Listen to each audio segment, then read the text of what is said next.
nouvelle vidéo. Aujourd'hui, on va continuer live lecture sur Orgueil et préjugés de Jane Austen. Chapitre 44. Elizabeth s'attendait à ce que Mr. Darcy lui amenât sa sœur le lendemain de son arrivée à Pemberley, et déjà, elle avait résolu de ne pas s'éloigner de l'hôtel ce matin-là, mais elle s'était trompée dans ses prévisions, car ses visiteurs se présentèrent un jour plus tôt qu'elle ne l'avait prévu. Après une promenade dans la ville avec son oncle et sa tante, tous trois étaient revenus à l'hôtel et se préparaient à aller dîner chez des amis retrouvés par Mrs. Gardiner lorsque le roulement d'une voiture les attira à la fenêtre. Elizabeth, reconnaissant la livrée du coupé qui s'arrêtait devant la porte, devina tout de suite ce dont il s'agissait et annonça à ses compagnons l'honneur qui allait leur être fait. Mr. et Mrs. Gardiner étaient stupéfaits, mais l'embarras de leur nièce, qu'ils rapprochaient de cet incident et de celui de la veille, leur ouvrit soudain les yeux sur des perspectives nouvelles. Elizabeth se sentait de plus en plus troublée, tout en s'étonnant elle-même de son agitation. Entre autres sujets d'inquiétude, elle se demandait si Mr. Darcy aurait pas trop fait son éloge à sa sœur, et, dans le désir de gagner la sympathie de la jeune fille, elle avait peur que tous ses moyens ne vinssent à lui manquer à la fois. Craignant d'être vue, elle s'écarta de la fenêtre et se mit à arpenter la pièce pour se remettre, mais les regards de surprise qu'échangeaient son oncle et sa tante n'étaient pas faits pour lui rendre son sang-froid. Quelques instants plus tard, Miss Darcy entrait avec son frère et la redoutable présentation avait lieu. À son grand étonnement, Elizabeth put constater que sa visiteuse était au moins aussi embarrassée qu'elle-même. Depuis son arrivée à Lambton, elle avait entendu dire que Miss Darcy était extrêmement hautaine. Un coup d'œil lui suffit pour voir qu'elle était surtout prodigieusement timide. Elle était grande et plus forte qu'Elizabeth. Bien qu'elle eût à peine dépassé 16 ans, elle avait déjà l'allure et la grâce d'une femme. Ses traits étaient moins beaux que ceux de son frère, mais l'intelligence et la bonne humeur se lisaient sur son visage. Ses manières étaient aimables et sans aucune recherche. Elizabeth, qui s'attendait à retrouver chez elle l'esprit froidement observateur de son frère, se sentit soulagée. Au bout de peu d'instants, Mr. Darcy l'informa que Mr. Bingley se proposait également de venir lui présenter ses hommages, et Elizabeth avait à peine eu le temps de répondre à cette annonce par une phrase de politesse qu'on entendait dans l'escalier, le pas alerte de Mr. Bingley qui fit aussitôt son entrée dans la pièce. Il y avait longtemps que le ressentiment d'Elizabeth à son égard s'était apaisé, mais s'il n'en avait pas été ainsi, elle n'aurait pu résister à la franche cordialité avec laquelle Bingley lui exprima son plaisir de la revoir.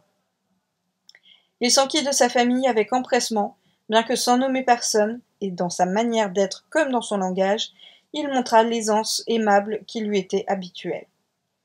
Mr. et Mrs. Gardiner le considéraient avec presque autant d'intérêt qu'Elizabeth. Depuis longtemps, ils désiraient le connaître. D'ailleurs, toutes les personnes présentes excitaient leur attention. Les soupçons qui leur étaient nouvellement venus les portaient à observer surtout Mr. Darcy et leur nièce avec une curiosité aussi vive que discrète. Le résultat de leurs observations fut la pleine conviction que l'un des deux au moins savait ce que c'était qu'aimer. Des sentiments de leur nièce, ils doutaient encore un peu, mais il était clair pour eux que Mr. Darcy débordait d'admiration. Elizabeth, de son côté, avait beaucoup à faire. Elle aurait voulu deviner les sentiments de chacun de ses visiteurs, calmer les siens et se rendre agréable à tous. Ce dernier point sur lequel elle craignait le plus d'échouer était au contraire celui où elle avait le plus de chances de réussir. Ses visiteurs étaient tous prévenus en sa faveur. À la vue de Bingley, sa pensée s'était aussitôt élancée vers Jane. Combien elle aurait souhaité savoir si la pensée de Bingley avait pris la même direction. Elle crut remarquer qu'il parlait moins qu'autrefois, et, à une ou deux reprises pendant qu'il la regardait, elle se plut à imaginer qu'il cherchait à découvrir une ressemblance entre elle et sa sœur. Si tout ceci n'était qu'imagination, il y avait du moins un fait sur lequel elle ne pouvait s'abuser. C'était l'attitude de Bingley vis-à-vis de Miss Darcy, la prétendue rivale de Jane. Rien dans leur manière ne semblait marquer un attrait spécial des deux jeunes gens l'un pour l'autre. Rien ne se passa entre eux qui fût de nature à justifier les espérances de Miss Bingley. Elizabeth saisit, au contraire, 2 ou 3 petits faits qui lui semblèrent attester chez Mr. Bingley un sentiment persistant de tendresse pour Jane, le désir de parler de choses se rattachant à elle, et s'il lui osait, de prononcer son nom. À un moment où les autres causaient ensemble, il lui fit observer d'un ton où perçait un réel regret qu'il était resté bien longtemps sans la voir, puis ajouta, avant qu'elle eût le temps de répondre. « Oui, il y a plus de 8 mois. Nous ne nous sommes pas rencontrés depuis le 26 novembre, date à laquelle nous dansions tous à Netherfield. » Élisabeth fut heureuse de constater que sa mémoire était si fidèle. Plus tard, pendant qu'on ne les écoutait pas, il saisit l'occasion de lui demander si toutes ses sœurs étaient à Longbourn. En elle-même, cette question et l'observation qui l'avait précédée étaient peu de choses, mais l'accent de Bingley leur donnait une signification. C'était seulement de temps à autre qu'Élisabeth pouvait tourner les yeux vers Mr. Darcy, mais chaque coup d'œil le lui montrait avec une expression aimable, et quand il parlait, elle ne pouvait découvrir dans sa voix la moindre nuance de hauteur. En le voyant ainsi plein de civilité non seulement à son égard, mais à l'égard de membres de sa famille, qu'il avait ouvertement dédaignés, et en se rappelant leur orageux entretien au presbytère de Hunsford, le changement lui semblait si grand et si frappant qu'Élisabeth avait peine à dissimuler son profond étonnement. Jamais encore, dans la société de ses amis de Netherfield ou dans celle de ses nobles parentes de Rosings, elle ne l'avait vu si désireux de plaire et si parfaitement exempt de fierté et de raideur.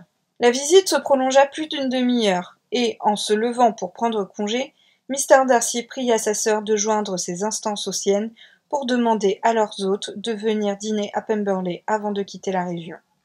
Avec une nervosité qui montrait le peu d'habitude qu'elle avait encore de faire des invitations, Miss Darcy s'empressa d'obéir. Mrs. Gardiner regarda sa nièce. N'était-ce pas elle que cette invitation concernait surtout ? Mais Élisabeth avait détourné la tête. Interprétant cette attitude comme un signe d'embarras et non de répugnance pour cette invitation, voyant en outre que son mari paraissait tout prêt à l'accepter, Mrs. Gardiner répondit affirmativement et la réunion fut fixée au surlendemain. Dès que les visiteurs se furent retirés, Élisabeth, désireuse d'échapper aux questions de son oncle et de sa tante, ne resta que le temps de leur entendre exprimer leur bonne impression sur Bingley, et elle courut s'habiller pour le dîner. Elle avait tort de craindre la curiosité de Mr. et Mrs. Gardiner, car ils n'avaient aucun désir de forcer ses confidences. Ils se rendaient compte maintenant qu'Élisabeth connaissait Mr. Darcy beaucoup plus qu'il ne se l'était imaginé, et ils ne doutaient pas que Mr. Darcy fût sérieusement épris de leur nièce. Tout cela était à leurs yeux plein d'intérêt, mais ne justifiait pas une enquête. En ce qui concernait Wickham, les voyageurs découvrirent bientôt qu'il n'était pas tenu en grande estime à Lambton. Si ses démêlés avec le fils de son protecteur étaient imparfaitement connus, c'était un fait notoire qu'en quittant le Derbyshire, il avait laissé derrière lui un certain nombre de dettes qui avaient été payées ensuite par Mr. Darcy. Quant à Élisabeth, ses pensées étaient à Pemberley ce soir-là, plus encore que la veille. La fin de la journée lui parut longue, mais ne le fut pas encore assez pour lui permettre de déterminer la nature exacte des sentiments qu'elle éprouvait à l'égard d'un des habitants du château, et elle resta éveillée 2 bonnes heures, cherchant à voir clair dans son esprit. Elle ne détestait plus Mr. Darcy, non, certes.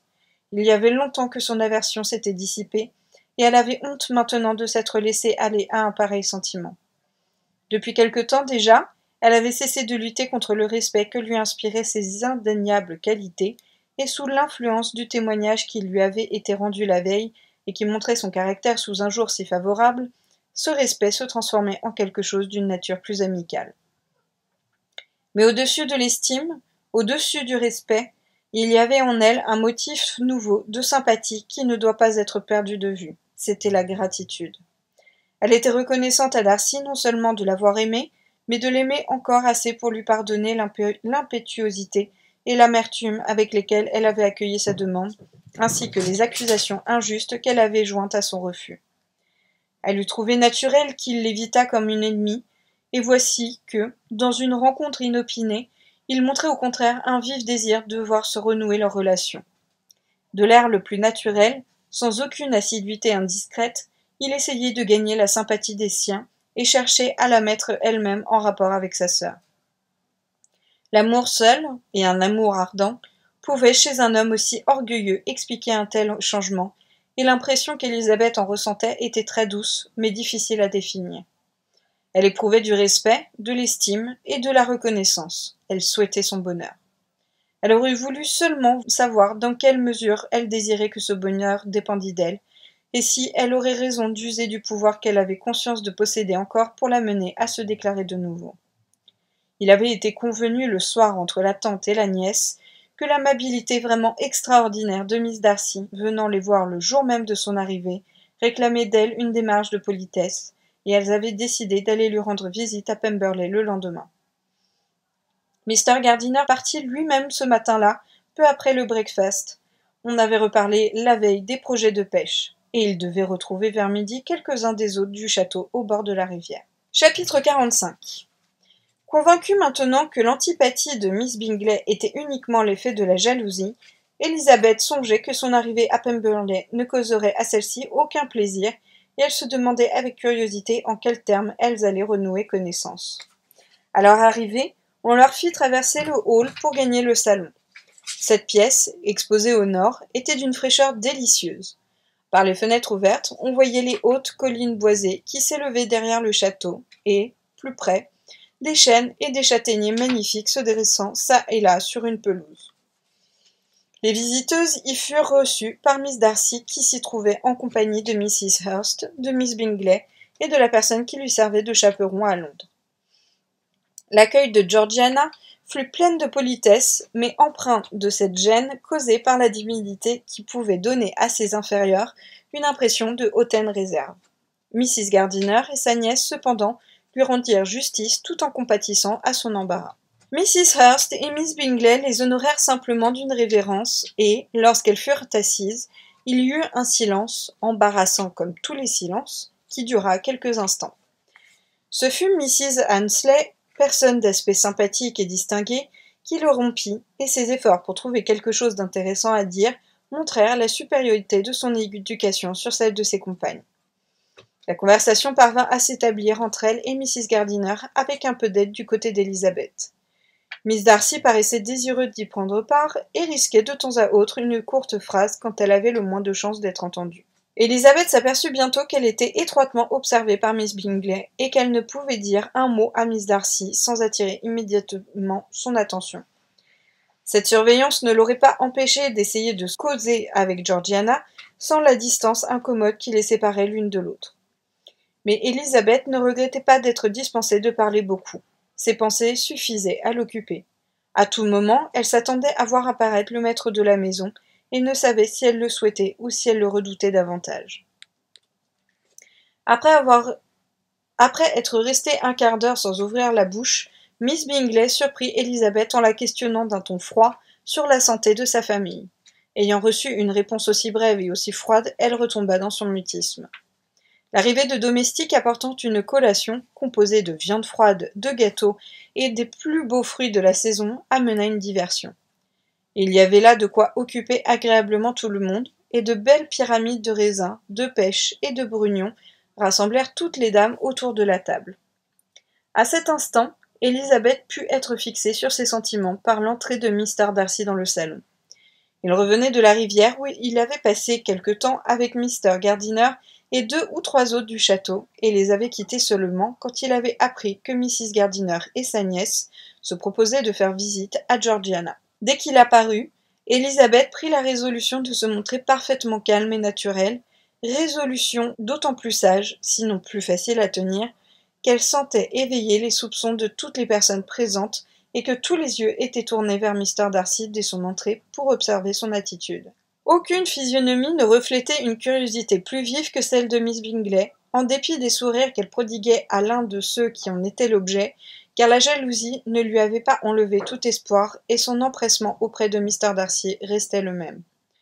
Miss Darcy s'efforça de parler davantage en présence de son frère. Lui-même laissa voir à Elizabeth combien il désirait qu'elle fût plus ample connaissance avec sa sœur et tâcha d'animer leur essai de conversation. Miss Bingley le remarqua aussi, et dans l'imprudence de la colère, saisit la première occasion pour demander avec une politesse moqueuse. « Eh bien, Miss Eliza, est-ce que le régiment de la milice n'a pas quitté Meryton ? Ce doit être une grande perte pour votre famille. » En présence de Mr. Darcy, elle n'osa pas prononcer le nom de Wickham, mais Elizabeth comprit tout de suite que c'était à lui que Miss Bingley faisait allusion, et les souvenirs que ce nom éveillait la troublèrent un moment. Un effort énergique lui permit de répondre à cette attaque d'un ton suffisamment détaché. Tout en parlant d'un coup d'œil involontaire, elle vit Darcy, le visage plus coloré, lui jeter un regard ardent, tandis que sa sœur, saisie de confusion, n'osait même pas lever les yeux. Si Miss Bingley avait su la peine qu'elle infligeait à sa très chère amie, elle se serait sans doute abstenue de cette insinuation, mais elle voulait simplement embarrasser Élisabeth par cette allusion à un homme pour lequel il lui croyait une préférence, espérant qu'elle trahirait une émotion qui pourrait la desservir aux yeux de Darcy. Voulant aussi, peut-être, rappeler à ce dernier les sottises et les absurdités commises par une partie de la famille Bennet à propos du régiment. Du projet d'enlèvement de Miss Darcy, elle ne savait pas un mot. L'air tranquille d'Élisabeth calma vite l'émotion de Mr. Darcy, et comme Miss Bingley, désappointée, n'osa faire une allusion plus précise à Wickham, Georgiana se remit aussi peu à peu, mais pas assez pour retrouver le courage d'ouvrir la bouche avant la fin de la visite. Son frère, dont elle n'osait rencontrer le regard, avait presque oublié ce qui la concernait en cette affaire, et l'incident calculé pour le détourner d'Élisabeth semblait au contraire avoir fixé sa pensée sur elle avec plus de confiance qu'auparavant. La visite prit fin peu après. Pendant que Mr. Darcy accompagnait Mrs. Gardiner et sa nièce jusqu'à leur voiture, Miss Bingley, pour se soulager, se répandit en critiques sur Élisabeth, sur ses manières et sa toilette, mais Georgiana se garda bien de lui faire écho. Pour accorder ses bonnes grâces, elle ne consultait que le jugement de son frère qui était infaillible à ses yeux. Or, il avait parlé d'Élisabeth en des termes tels que Georgiana ne pouvait que la trouver aimable et charmante.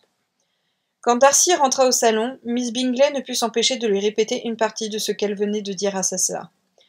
Comme Eliza Bennet a changé depuis l'hiver dernier, elle a bruni et perdu toute finesse.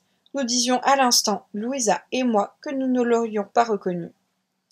Quel que fût le déplaisir causé à Mr. Darcy par ces paroles, il se contenta de répondre qu'il ne remarquait chez Élisabeth d'autre changement que le hâle de son teint, conséquence assez naturelle d'un voyage fait au cœur de l'été.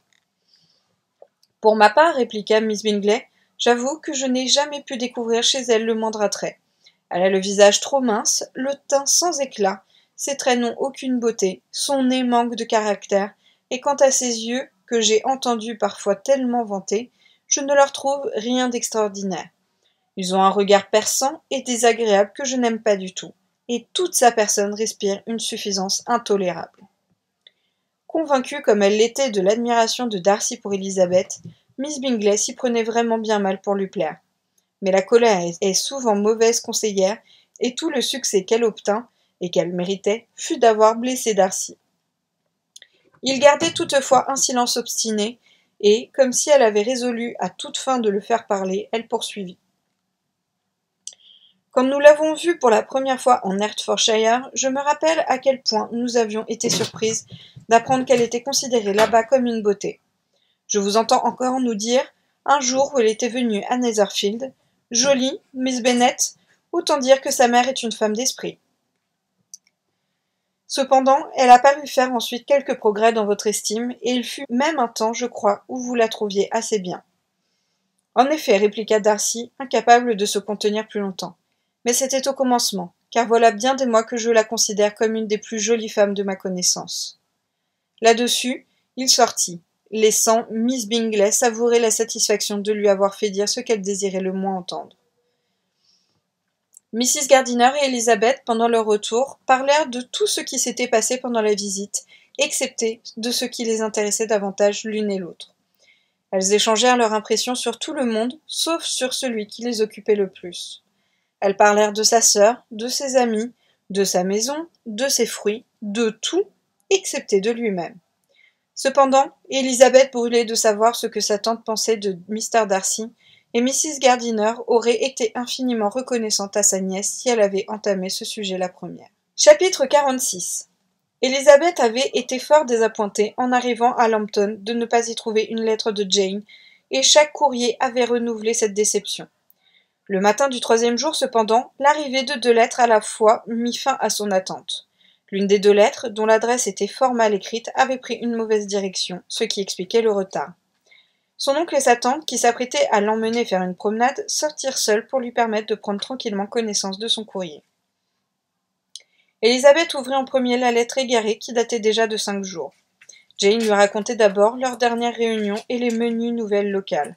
Mais la seconde partie, qui avait été écrite un jour plus tard et témoignait chez Jane d'un état de grande agitation, donnait des nouvelles d'une autre importance. Depuis hier, très chère Lizzie, s'est produit un événement des plus inattendus et des plus graves. Mais j'ai peur de vous alarmer. Ne craignez rien, nous sommes tous en bonne santé. Ce que j'ai à vous dire concerne la pauvre Lydia. Hier soir, à minuit, tout le monde ici étant couché, est arrivé un exprès envoyé par le colonel Forster pour nous informer qu'elle était partie pour l'Écosse avec un de ses officiers, pour tout dire, avec Wickham. Vous pensez quelle fut notre stupéfaction. Kitty, cependant, paraissait beaucoup moins étonnée que nous. Quant à moi, je suis on ne peut plus bouleversée. Quel mariage imprudent pour l'un comme pour l'autre. Mais j'essaye de ne pas voir les choses trop en noir, et je veux croire que Wickham vaut mieux que sa réputation. Je le crois léger et imprudent, mais ce qu'il a fait ne décèle pas une nature foncièrement mauvaise, et son choix prouve au moins son désintéressement, car il n'ignore pas que mon père ne peut rien donner à Lydia. Notre pauvre mère est extrêmement affligée. Mon père supporte mieux ce choc. Comme je suis heureuse que nous ne leur ayons pas communiqué ce que nous savions sur Wickham. Il faut maintenant l'oublier nous-mêmes. Ils ont dû partir tous deux, samedi soir, vers minuit, mais on ne s'est aperçu de leur fuite que le lendemain matin vers 8 heures. L'exprès nous a été envoyé immédiatement. Ma chère Lizzie, ils ont dû passer à 10 miles seulement de Longbourn. Le colonel nous fait prévoir qu'il arrivera lui-même sous peu. Lydia avait laissé un mot à sa femme pour lui annoncer sa détermination. Je suis obligée de m'arrêter, car on ne peut laisser notre pauvre mère seule très longtemps. Je sais à peine ce que j'écris, j'espère que vous pourrez tout de même me comprendre.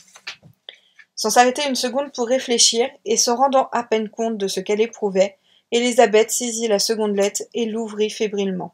Elle contenait ce qui suit. En ce moment, ma chère Lizzie, vous avez sans doute déjà la lettre que je vous ai griffonnée hier à la hâte. J'espère que celle-ci sera plus intelligible. Toutefois, ma pauvre tête est dans un tel état que je ne puis répondre de mettre beaucoup de suite dans ce que j'écris. Ma chère Lizzie, j'ai de mauvaises nouvelles à vous apprendre. Il vaut mieux vous les dire tout de suite. Tout imprudent que nous jugions un mariage entre notre pauvre Lydia et Mr. Wickham, nous ne demandons maintenant qu'à recevoir l'assurance qu'il a bien eu lieu, car trop de raisons nous font craindre qu'il ne soit pas parti pour l'Écosse. Le colonel Forster est arrivé hier ici, ayant quitté Brighton peu d'heures après son exprès. Bien que la courte lettre de Lydia à sa femme leur eût donné à croire que le couple se rendait à Gretna Green, quelques mots qui échappèrent à Denis, exprimant la conviction que Wickham n'avait jamais eu la moindre intention d'aller en Écosse, pas plus que celle d'épouser Lydia, avaient été rapportés au colonel Forster qui, prenant alarme, était parti sur l'heure de Brighton pour essayer de relever leurs traces.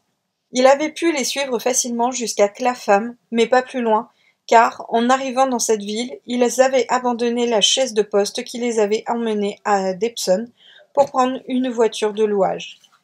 Tout ce qu'on sait à partir de ce moment, c'est qu'on les a vus poursuivre leur voyage vers Londres. Je me perds en conjectures.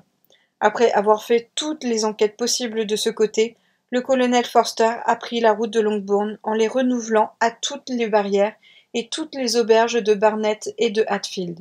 Personne répondant à leur signalement n'avait été remarqué. Il est arrivé à Longbourn en nous témoignant la plus grande sympathie et nous a communiqué ses appréhensions en des termes qui font honneur à ses sentiments. Ni lui, ni sa femme, vraiment, ne méritent aucun reproche. Notre désolation est grande, ma chère Lizzie. Mon père et ma mère craignent le pire, mais je ne puis croire à tant de perversité de la part de Wickham. Bien des circonstances ont pu leur faire préférer se marier secrètement à Londres plutôt que de suivre leur premier plan. Et même si Wickham avait pu concevoir de tels desseins sur une jeune fille du milieu de Lydia, pouvons-nous supposer qu'elle aurait perdu à ce point le sentiment de son honneur et de sa dignité? C'est impossible. J'ai le regret de dire néanmoins que le colonel Forster ne semble pas disposé à partager l'optimisme de mes suppositions.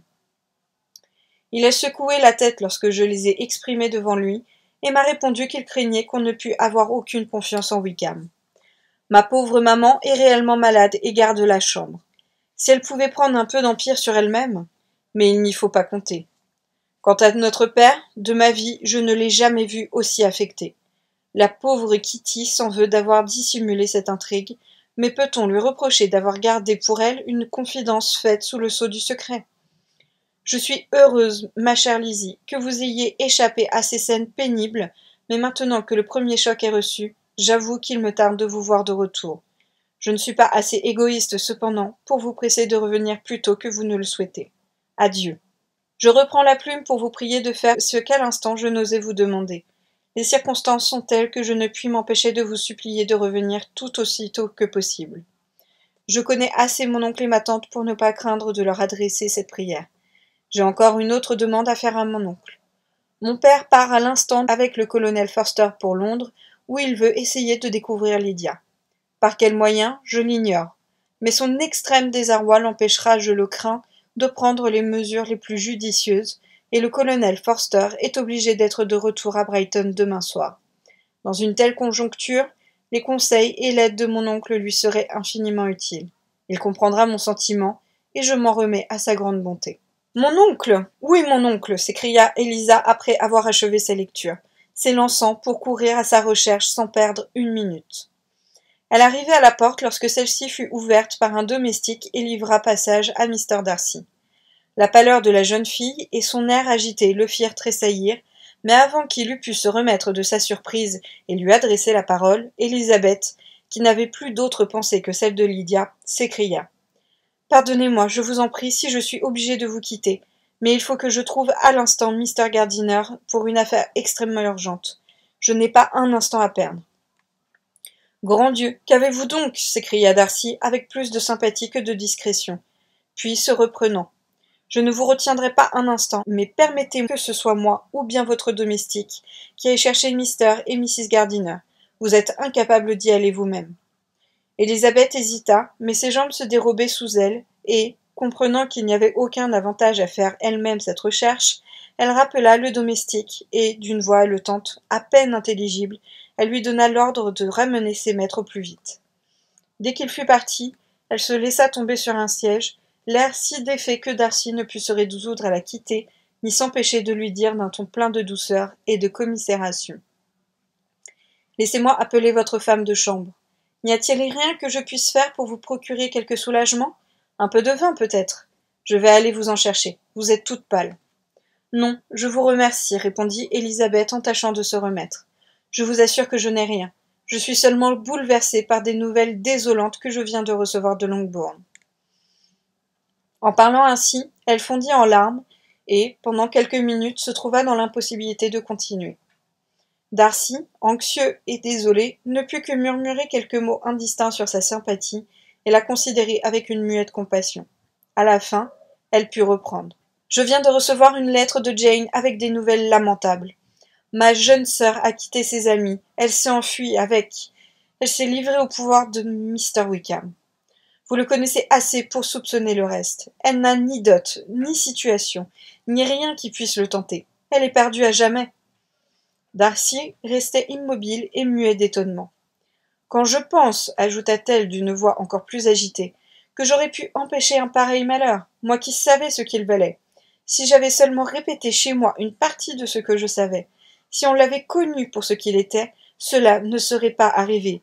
Et maintenant, il est trop tard. » « Je suis désolé, s'écria Darcy, désolé et indigné. Mais tout cela est-il certain, absolument certain? Hélas oui, ils ont quitté Brighton dans la nuit de dimanche, et on a pu relever leurs traces presque jusqu'à Londres, mais pas plus loin. Ils ne sont certainement pas allés en Écosse. Et qu'a-t-on fait jusqu'ici? Qu'a-t-on tenté pour la retrouver? Mon père est parti pour Londres, et Jane écrit pour demander l'aide immédiate de mon oncle. Nous allons partir, je pense, d'ici une demi-heure. Mais que pourra-t-on faire? Quel recours y a-t-il contre un tel homme? Arrivera-t-on même à les découvrir? Je n'ai pas le plus léger espoir. La situation est horrible sous tous ses aspects. Darcy acquiesça de la tête, silencieusement. Ah, quand on m'a ouvert les yeux sur la véritable nature de cet homme, si j'avais su alors quel était mon devoir. Mais je n'ai pas su. J'ai eu peur d'aller trop loin. Quelle funeste erreur. Darcy ne répondit pas. Il semblait à peine l'entendre. Plongé dans une profonde méditation, il arpentait la pièce d'un air sombre et le front contracté. Élisabeth le remarqua et comprit aussitôt. Le pouvoir qu'elle avait eu sur lui s'évanouissait sans doute. Tout devait céder devant la preuve d'une telle faiblesse dans sa famille, devant l'assurance d'une si profonde disgrâce.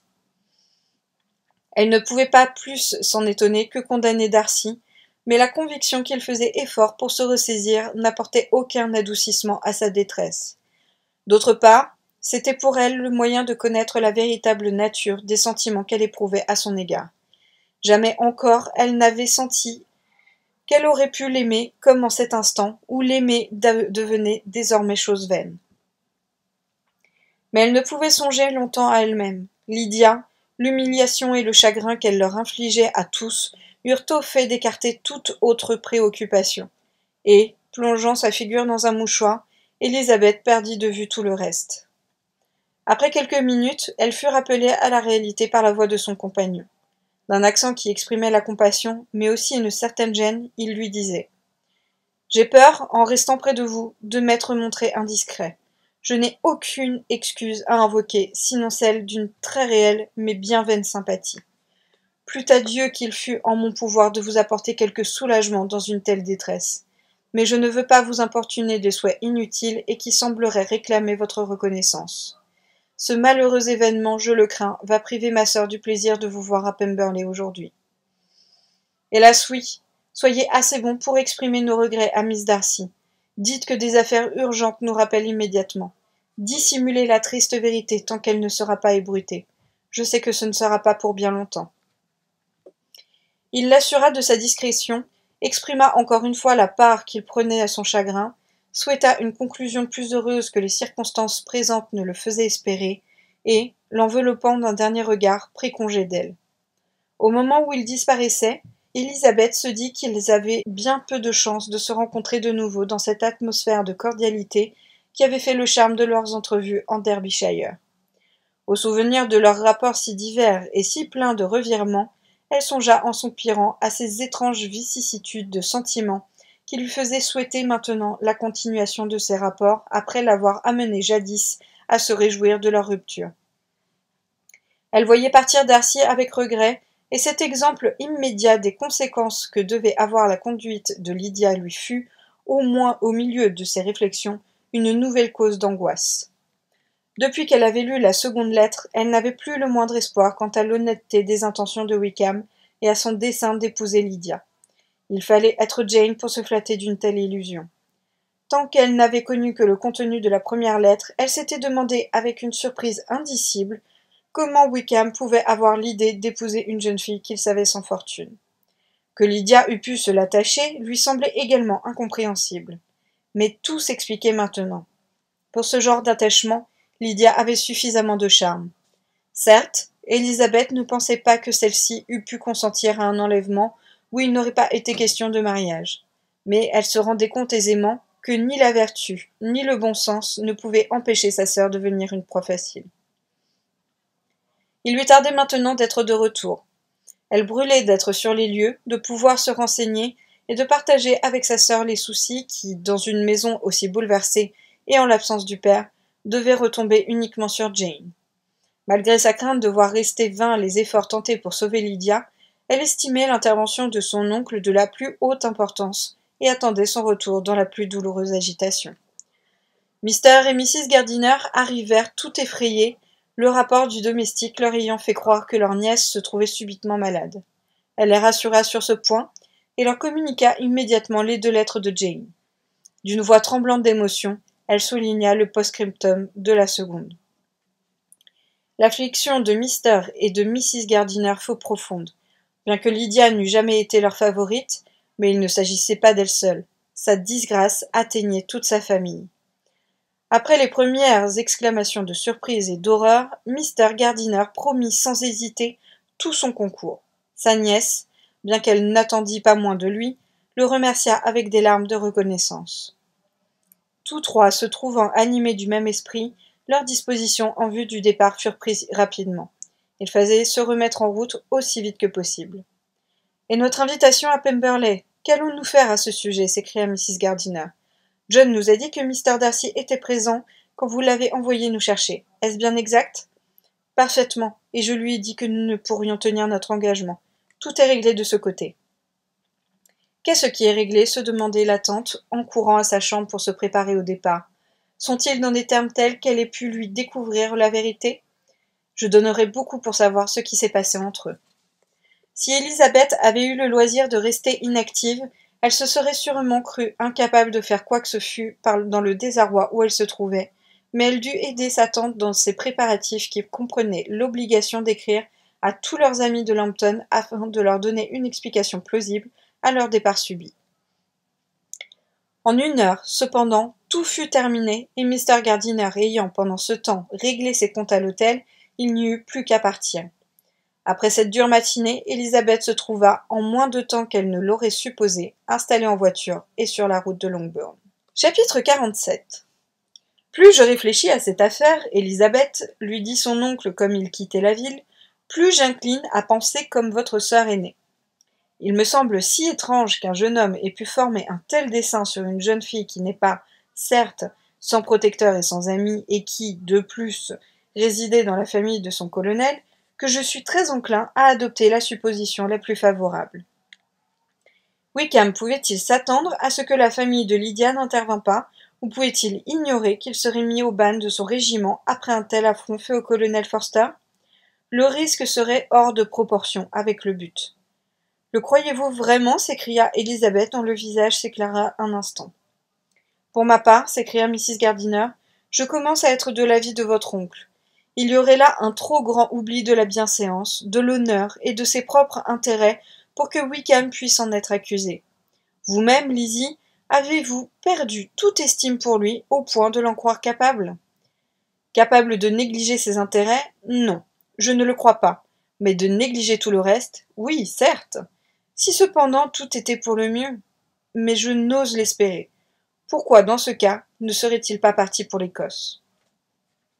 En premier lieu, répliqua Mr. Gardiner, il n'y a pas de preuve absolue qu'il ne soit pas parti pour l'Écosse. Le fait qu'ils ont quitté la voiture de poste pour prendre une voiture de louage est une bien forte présomption. En outre, il n'a pu relever d'eux aucune trace sur la route de Barnet. Eh bien, supposons qu'ils soient à Londres.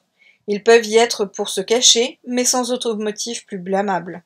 N'ayant sans doute ni l'un ni l'autre beaucoup d'argent, ils ont pu trouver plus économique, sinon aussi expéditif, de se faire marier à Londres plutôt qu'en Écosse. Mais pourquoi tout ce mystère? Pourquoi ce mariage clandestin? Non, non, cela n'est pas vraisemblable. Son ami le plus intime, vous l'avez vu dans le récit de Jane, est persuadé qu'il n'a jamais eu l'intention d'épouser Lydia. Jamais Wickham n'épousera une femme sans fortune, ses moyens ne lui permettent pas. Et quel attrait possède donc Lydia, à part sa jeunesse et sa gaieté, pour le faire renoncer en sa faveur à un mariage plus avantageux? Quant à la disgrâce qu'il encourait à son régiment, je ne puis en juger, mais j'ai bien peur que votre dernière raison ne puisse se soutenir. Lydia n'a pas de frère pour prendre en main ses intérêts, et Wickham pouvait imaginer, d'après ce qu'il connaît de mon père, de son indolence et du peu d'attention qu'il semble donner à ce qui se passe chez lui, mais qu'il ne prendrait pas cette affaire aussi tragiquement que bien des pères de famille. Mais croyez-vous Lydia assez fermée à tout sentiment autre que sa folle passion pour consentir à vivre avec Wickham sans qu'il soit marié? Il est vraiment affreux, répondit Elizabeth, les yeux pleins de larmes, d'être forcée de douter de sa sœur, et cependant je ne sais que répondre. Peut-être suis-je injuste à son égard, mais Lydia est très jeune, elle n'a pas été habituée à penser aux choses sérieuses, et voilà 6 mois que le plaisir et la vanité sont toutes ses préoccupations. On l'a laissée libre de disposer de son temps de la façon la plus frivole et de se gouverner à sa fantaisie. Depuis que le régiment a pris ses quartiers à Meryton, elle n'avait plus en tête que le flirt et les militaires. Bref, elle a fait tout ce qu'elle pouvait, comme dirais-je, pour donner encore plus de force à ses penchants déjà si accusés. Et vous savez comme moi que Wickham, par la séduction de ses manières et de sa personne, a tout ce qu'il faut pour tourner une tête de jeune fille. Mais vous voyez, dit sa tante, que Jane ne juge pas Wickham assez mal pour le croire capable d'un tel scandale. Qui, Jane, a-t-elle jamais jugé sévèrement? Cependant, elle connaît Wickham aussi bien que moi. Nous savons toutes deux qu'il est dépravé au véritable sens du mot, qu'il n'a ni loyauté ni honneur, et qu'il est aussi trompeur qu'insinuant. Vous savez vraiment tout cela? S'écria Mrs. Gardiner, brûlant de connaître la source de toutes ces révélations. Oui, certes, répliqua Elizabeth en rougissant. Je vous ai parlé l'autre jour de l'infamie de sa conduite envers Mr. Darcy. Vous-même, pendant votre séjour à Longbourn, avez pu entendre de quelle manière il parlait de l'homme qui a montré à son égard tant de patience et de générosité. Il y a d'autres circonstances que je ne suis pas libre de raconter. Ces mensonges sur la famille de Pemberley ne comptent plus. Par ce qu'il m'avait dit de Miss Darcy, je m'attendais à trouver une jeune fille fière, distante et désagréable. Il savait pourtant qu'elle était aussi aimable et aussi simple que nous l'avons trouvée. Mais Lydia ne sait-elle rien de tout cela? Peut-elle ignorer ce dont vous et Jane paraissez si bien informés? Hélas, c'est bien là le pire. Jusqu'à mon séjour dans le Kent, pendant lequel j'ai beaucoup vu Mr. Darcy et son cousin, le colonel Fitzwilliam, j'ignorais moi-même la vérité. Quand je suis revenu à la maison, le régiment allait bientôt quitter Meryton. Ni Jane, ni moi n'avons jugé nécessaire de dévoiler ce que nous savions.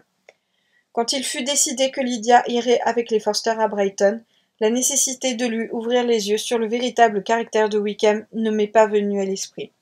Vous devinez combien j'étais loin de penser que mon silence pût causer une telle catastrophe.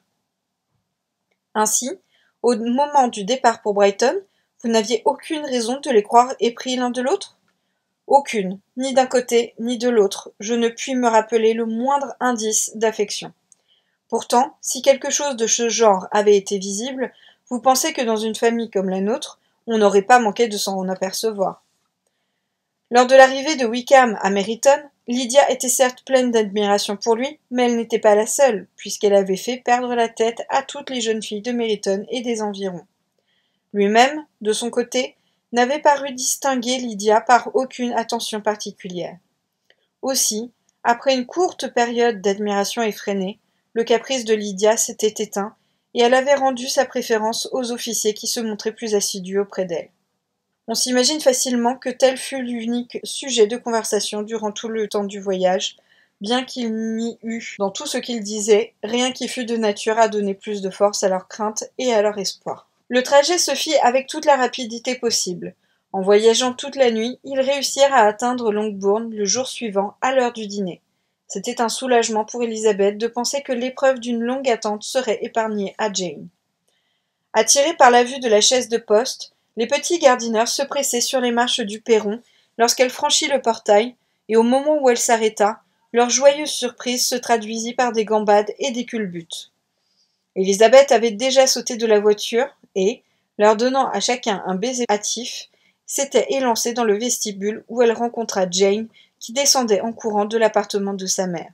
Élisabeth, en la serrant affectueusement de ses bras pendant que leurs yeux s'emplissaient de larmes, se hâta de lui demander si l'on avait des nouvelles des fugitifs. « Pas encore, dit Jane, mais maintenant que mon cher oncle est là, j'ai l'espoir que tout va s'arranger. Mon père est-il à Londres? Oui, depuis mardi, comme je vous l'ai écrit. Et vous avez reçu de ces nouvelles? Une fois seulement. Il m'a écrit mercredi quelques lignes pour me donner des instructions que je lui avais demandées. Il ajoutait qu'il n'écrirait plus tant qu'il n'aurait rien d'important à nous annoncer. Et notre mère, comment va-t-elle? Comment allez-vous tous? Elle ne va pas mal, je crois, bien que très secouée, mais elle ne quitte pas sa chambre. Elle sera satisfaite de vous voir tous les trois. Marie et Kitty, Dieu merci, vont bien. Mais vous, s'écria Élisabeth, je vous trouve très pâle. Vous avez dû passer des heures bien cruelles. Jane assura qu'elle allait parfaitement, et leur conversation fut coupée par l'arrivée de Mr. et Mrs. Gardiner, que leurs enfants avaient retenus jusque-là. Jane courut à eux et les remercia en souriant à travers ses larmes. Mrs. Bennet les reçut comme il pouvait s'y attendre, pleurant, gémissant, accablant d'invectives l'infâme conduite de Wickham, plaignant ses propres souffrances et accusant l'injustice du sort, blâmant tout le monde, excepté la personne dont l'indulgence mal avisée était surtout responsable de l'erreur de sa fille. Si j'avais pu aller avec toute ma famille à Brighton comme je le désirais, cela ne serait pas arrivé. Mais Lydia, la pauvre enfant, n'avait personne pour veiller sur elle. Comment se peut-il que les Forster ne l'aient pas mieux gardée? Il y a eu, certainement de leur part, une négligence coupable, car Lydia n'était pas fille à agir ainsi si elle avait été suffisamment surveillée. J'ai toujours pensé qu'on n'aurait pas dû la leur confier. Mais, comme c'est la règle, on ne m'a pas écouté. Pauvre cher enfant. Et maintenant, voilà Mr. Bennet parti. Il va sûrement se battre en duel avec Wickham s'il le retrouve, et il se fera tuer. Et alors, qu'adviendra-t-il de nous toutes? À peine aura-t-il rendu le dernier soupir que les Collins nous mettront hors d'ici, et si vous n'avez pas pitié de nous, mon frère, je ne sais vraiment pas ce que nous deviendrons. » Tous protestèrent en chœur contre ces sombres suppositions, et Mr. Gardiner, après avoir assuré sa sœur de son dévouement pour elle et sa famille, dit qu'il retournerait à Londres le lendemain pour aider Mr. Bennet de tout son pouvoir à retrouver Lydia. « Ne vous laissez pas aller à d'inutiles alarmes, ajouta-t-il. S'il vaut mieux s'attendre au pire, nous n'avons pas de raison de le considérer comme certain. Il n'y a pas tout à fait une semaine qu'ils ont quitté Brighton. Dans quelques jours, nous pourrons avoir de leurs nouvelles, et jusqu'à ce que nous apprenions qu'ils ne sont pas mariés, ni sur le point de l'être, rien ne prouve que tout soit perdu. Dès que je serai à Londres, j'irai trouver votre mari, je l'installerai chez moi, et nous pourrons alors décider ensemble ce qu'il convient de faire. »« Oh, mon cher frère, s'exclama Mrs. Bennet, je ne pouvais rien souhaiter de mieux. Et maintenant, je vous en supplie, où qu'ils soient, trouvez-les, et s'ils ne sont pas mariés, mariez-les. Que la question des habits de noces ne les retarde pas.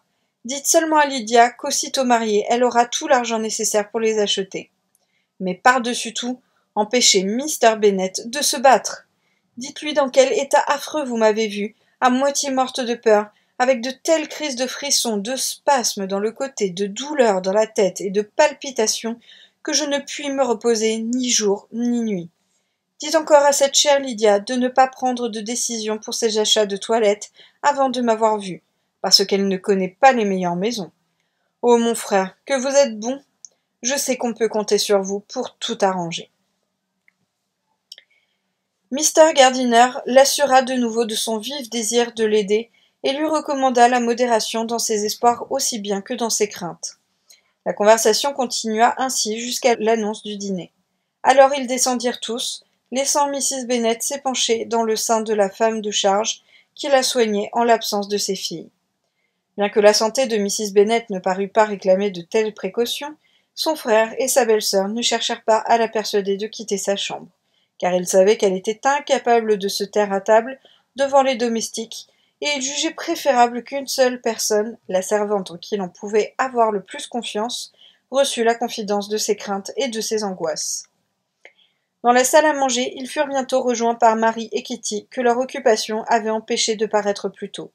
L'une avait été retenue par ses livres, l'autre par sa toilette. Toutes deux avaient le visage suffisamment calme, néanmoins, l'absence de sa sœur favorite, ou le mécontentement qu'elle avait encouru elle-même dans ses affaires, donnait à la voix de Kitty un accent plus désagréable que d'habitude. Quant à Mary, elle était assez maîtresse d'elle-même pour murmurer à Elisabeth dès qu'elles furent assises à table. « C'est une bien regrettable histoire, et qui va faire beaucoup parler, mais de ce triste événement, il y a une seule leçon utile à tirer, c'est que chez la femme, la perte de la vertu est irréparable, que sa réputation est aussi fragile qu'elle est précieuse, et que nous ne saurions être trop en garde contre les représentants indignes de l'autre sexe. » Elisabeth lui jeta un regard stupéfait et se sentit incapable de lui répondre. Dans l'après-midi, les deux aînés purent avoir une demi-heure de tranquillité. Elisabeth en profita pour poser à Jane maintes questions. « Donnez-moi tous les détails que je ne connais pas encore. Qu'a dit le colonel Forster? N'avait-il, lui et sa femme, conçu aucun soupçon avant le jour de l'enlèvement? On devait voir Lydia et Wickham souvent ensemble. » Le colonel Forster a avoué qu'il avait à plusieurs reprises soupçonné une certaine inclination, du côté de Lydia surtout, mais rien dont on eût lieu de s'alarmer. « Je suis si fâché pour ce pauvre colonel. Il est impossible d'agir avec plus de cœur qu'il ne l'a fait. Il se proposait de venir nous exprimer sa contrariété avant même de savoir qu'il n'était pas parti pour l'Écosse. Dès qu'il a été renseigné, il a hâté son voyage. Et Denis, est-il vraiment convaincu que Wickham ne voulait pas épouser Lydia? Le colonel Forster a-t-il vu Denis lui-même? Oui, mais questionné par lui, Denis a nié avoir eu connaissance des plans de son camarade et n'a pas voulu dire ce qu'il pensait. Ceci me laisse espérer qu'on a pu mal interpréter ce qu'il m'avait dit en premier lieu. Jusqu'à l'arrivée du colonel, personne de vous, naturellement, n'éprouvait le moindre doute sur le but de leur fuite. Comment un tel doute aurait-il pu nous venir à l'esprit? J'éprouvais bien quelques inquiétudes au sujet de l'avenir de Lydia, la conduite de Wickham n'ayant pas toujours été sans reproche. Mais mon père et ma mère ignoraient tout cela et sentaient seulement l'imprudence d'une telle union. C'est alors que Kitty, avec un air de se prévaloir de ce qu'elle en savait plus que nous nous a avoué que Lydia, dans sa dernière lettre, l'avait préparé à cet événement. Elle savait qu'ils s'aimaient, semble-t-il, depuis plusieurs semaines. Mais pas avant le départ pour Brighton ? Non, je ne le crois pas. Et le colonel Forster, semblait-il juger lui-même Wickham défavorablement ? Le connaît-il sous son vrai jour ? Je dois reconnaître qu'il n'en a pas dit autant de bien qu'autrefois. Il le trouve imprudent et dépensier, et depuis cette triste affaire, on dit dans Meryton qu'il y a laissé beaucoup de dettes. Mais je veux espérer que c'est faux. Oh Jane, si seulement nous avions été moins discrètes, si nous avions dit ce que nous savions, rien ne serait arrivé. Peut-être cela eût-il mieux valu, mais nous avons agi avec les meilleures intentions. Le colonel Forster a-t-il pu vous répéter ce que Lydia avait écrit à sa femme ? Il a apporté la lettre elle-même pour nous la montrer. La voici. Et Jane, la prenant dans son portefeuille, l'attendit à Elizabeth. La lettre était ainsi conçue. Ma chère Harriet, vous allez sûrement bien rire en apprenant où je suis partie. Je ne puis m'empêcher de rire moi-même en pensant à la surprise que vous aurez demain matin lorsque vous vous apercevrez que je ne suis plus là. Je pars pour Gretna Green, et si vous ne devinez pas avec qui, c'est que vous serez bien sotte, car il n'y a que lui qui existe à mes yeux. C'est un ange, et je l'adore. Aussi, ne vois-je aucun mal à partir avec lui. Ne vous donnez pas la peine d'écrire à Longbourn si cela vous ennuie. La surprise n'en sera que plus grande lorsqu'on recevra là-bas une lettre de moi signée Lydia Wickham. La bonne plaisanterie. J'en ris tellement que je puis à peine écrire. Dites à Pratt mon regret de ne pouvoir danser avec lui ce soir. Il ne m'en voudra pas de ne point tenir ma promesse, mais quand il saura la raison ce qui m'en empêche. J'enverrai chercher mes vêtements dès que je serai à Longbourn, mais je vous serai reconnaissante de dire à Sally de réparer un grand accroc à ma robe de mousseline brodée avant de l'emballer. Mes amitiés au colonel Forster, j'espère que vous boirez tous deux à notre santé et à notre revoyage. Votre amie affectionnée, Lydia.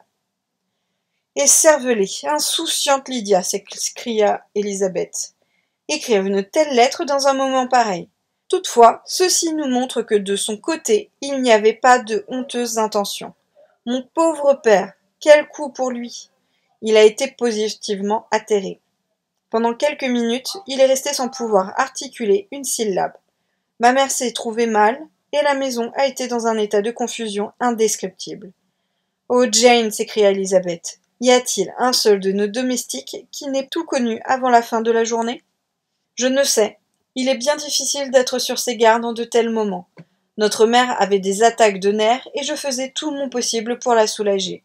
Mais je crains de n'avoir pas fait tout ce que j'aurais pu. L'horreur et le chagrin m'ôtaient presque l'usage de mes facultés. Toutes ces fatigues ont excédé vos forces. Vous avez l'air épuisé. Oh, que n'étais-je avec vous ? Tous les soins et toutes les angoisses sont retombés sur vous seul. Marie et Kitty ont été très gentilles. Ma tante Phillips, venue à Longbourn mardi, après le départ de notre père, a eu l'obligeance de rester avec nous jusqu'à jeudi. Lady Lucas, elle aussi, nous a montré beaucoup de bonté. Elle est venue mercredi nous apporter ses condoléances et nous offrir ses services ou ceux de ses filles au cas où nous en aurions besoin. Lady Lucas aurait mieux fait de rester chez elle, s'écria Elizabeth. Peut-être ses intentions étaient-elles bonnes, mais dans une infortune comme la nôtre, moins on voit ses voisins, et mieux cela vaut. Leur assistance ne peut être d'aucun secours, et leurs condoléances sont importunes. Qu'ils triomphent au loin, et nous laissent en paix. Elle s'enquit alors des mesures que Mr. Bennet, une fois à Londres, comptait prendre pour retrouver sa fille. Il voulait, je crois, aller à Epsom, car c'est là que Wickham et Lydia ont changé de chevaux pour la dernière fois, et voir s'il pouvait obtenir des postillons quelques renseignements. Son but principal était de découvrir la voiture de louage qu'il avait prise à Clapham. Cette voiture avait amené de Londres un voyageur. S'il pouvait connaître la maison où le fiacre avait déposé son voyageur, il aurait à faire là aussi une enquête qui pouvait, pensait-il, lui faire découvrir le numéro et la station du fiacre. J'ignore ses autres projets. Il avait si grande hâte de partir, il était tellement troublé que j'ai déjà eu du mal à lui arracher ces quelques renseignements. Voilà. Bonne soirée à tous.